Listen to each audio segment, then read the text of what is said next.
नमस्कार. तर आज घातलेली मी साडी खूप सध्या ट्रेंडिंग चालू आहे. तर जीजस फॅशन ज्वेलरी या पेज कडून मी साडी घेतली. साडीचा सूत जॉर्जेट फॅब्रिक आहे, कॉन्ट्रास्ट ब्लाउज आहे आणि एकदम चापून चोपून बसणारी आहे. सध्या ट्रेंडिंग पण चालू आहे आणि खूप स्वस्तात मस्त आहे. फक्त 750 रुपयाला ही साडी.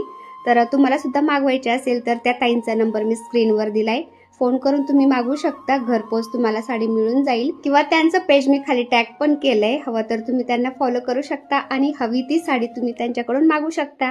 कहाणी एक स्त्रीची. तिने आयुष्यामध्ये पहिली भाकर थापली, अगदी मन लावून, कुठेही चीर न पडू देता. ती भाकर अलगद ती तव्यावर टाकताना तिला चटका पण बसला, पण तो चटका निमूटपणे सहन करत तिने ती भाकरी अगदी छान भाजली पण. कारण स्त्रीने अशाच स्वयंपाक घरात जखमा सहन करत आपलं काम निमूटपणे करत राहावं, हे कदाचित तिच्या आईकडून, आजीकडून, मावशी, काकू अशा बऱ्याचशा स्त्रियांना पाहत ती शिकलेली असावी. आणि तिचा मोठा भाऊ किचन मध्ये आल्यानंतर बहिणीला पाहून म्हणतो, मी पण भाकरी करू का? तर आई त्याला काय म्हणते, अरे हे तुमच्या पुरुषांचं काम नाही, तू आपलं बाहेर जाऊन टीव्ही बघत बस जा. आणि इथूनच स्वयंपाक फक्त स्त्रीपुरताच मर्यादित असतो हा विचार डोक्यामध्ये घर करून ठेवणारी पुढली पिढी जन्माला आली. पण त्यानंतर एका स्त्रीला नवरा जर उडान देणारा भेटला ना, तर कोणाची काही मजाल, त्याच्या बायकोला कोणी खाली ओढू शकेल. चला भेटूया दुसऱ्या व्हिडिओमध्ये. तोपर्यंत बाय.